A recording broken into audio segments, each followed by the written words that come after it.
వివేకానందరెడ్డి దారుణ హత్య విషయంలో కూడా రాజకీయాలే చూస్తారా అని వివేక కుమార్తె సునీత అవినాష్ రెడ్డిని ప్రశ్నించారు. హత్య తర్వాత తన కుటుంబ సభ్యులు ఇబ్బంది పడుతున్నారని, తన తండ్రి జైల్లో ఉన్నారని అవినాష్ చెప్పడం మీద సునీత మండిపడ్డారు.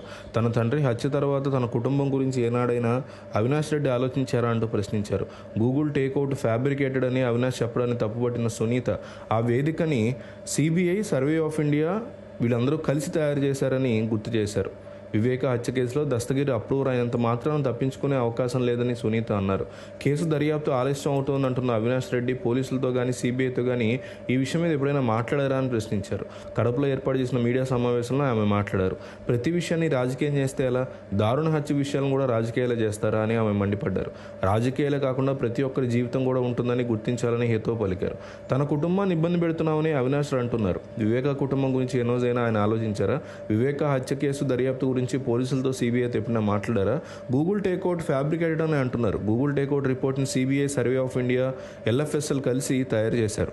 అవినాష్ మీద సర్వే ఆఫ్ ఇండియా, ఎఫ్ఎస్ఎల్ వాళ్ళకి కోపం ఉంటుందా? మీ ఫోన్ దర్యాప్తు అధికారికి ఇవ్వండి, కడిగిన ముచ్చంలా బయటకు వస్తారు. మీకోసం వివేక ప్రచారం చేశారన్నారు. అది నిజమే. మీకోసం అంతగా కష్టపడిన వ్యక్తి కోసం మీరేం చేశారు? అవినాష్ ఎంపీగా, జగన్ సీఎంగా ఉన్నారు. మాకు న్యాయం చేశారా? వివేక చేసిన మంచి పనుల గురించి 5 ఏళ్లలో ఒక్క మాట చెప్పారా? మీకోసం కష్టపడిన వ్యక్తి గురించి ఒక్కరోజైనా మీ పత్రికలో రాశారా?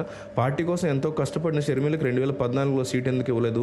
ప్రజలకు ఏం చేశారని అవినాష్ రెడ్డికి సీట్ ఇచ్చారు? వివేక ఆఖరి కోరిక తీర్చే బాధ్యత మీకు లేదా? ఆ అవకాశం అవినాష్కు ఉంది. పోటీ నుంచి తప్పుకొని షర్మిలకు మద్దతు ఇవ్వండి. కడప జిల్లా ప్రజలకు ఒకటే విజ్ఞప్తి చేస్తున్నా, హంతకులకి ఓటు వేయొద్దు. మీకోసం పోరాడే వారికి ఓటు వేయండి. మేము సిబిఐని ప్రభావితం చేస్తున్నామంటే ఎవరైనా నమ్ముతారా? 5 ఏళ్ల కేసు ముందుకెళ్లట్లేదంటే ఎవరి సత్తా ఏంటో అర్థమవుతోంది. వివేకాన్ని దూరం పెట్టుకున్నామని విమర్శిస్తున్నారు. నా భర్త, తండ్రి కలిసి కొరియా ట్రిప్ వెళ్లారు. దూరంగా ఉంచితే ఎలా కలిసి ప్రయాణం చేస్తారు అని సునీత ప్రశ్నించారు. అంతకుముందు వివేకానందరెడ్డి హత్య కేసులో ఆయన కుమార్తె సునీత తన మీద ఆధారాలు లేకుండా తప్పుడు ఆరోపణలు చేస్తున్నారని వైసీపీ ఎంపీ అవినాష్ రెడ్డి అన్నారు. తన మీద చేస్తున్న ఆరోపణలతో నరకం అనుభవిస్తున్నానని చెప్పారు. త్వరలోనే నిజాలు బయటకు వస్తాయని ఆయన పేర్కొన్నారు. ఉదయ్ కుమార్ రెడ్డి వివేకానందరెడ్డి ఇంటి వద్ద ఉదయం 4 గంటల సమయంలో సంచరించారని, గూగుల్ టేక్అవుట్ ద్వారా గుర్తించినట్టు సిబిఐ చెప్పిందని, ఆయన సమయంలో అక్కడ ఉన్నంత మాత్రాన తప్పుడు కేసు పెడతారా అని కూడా ప్రశ్నించారు.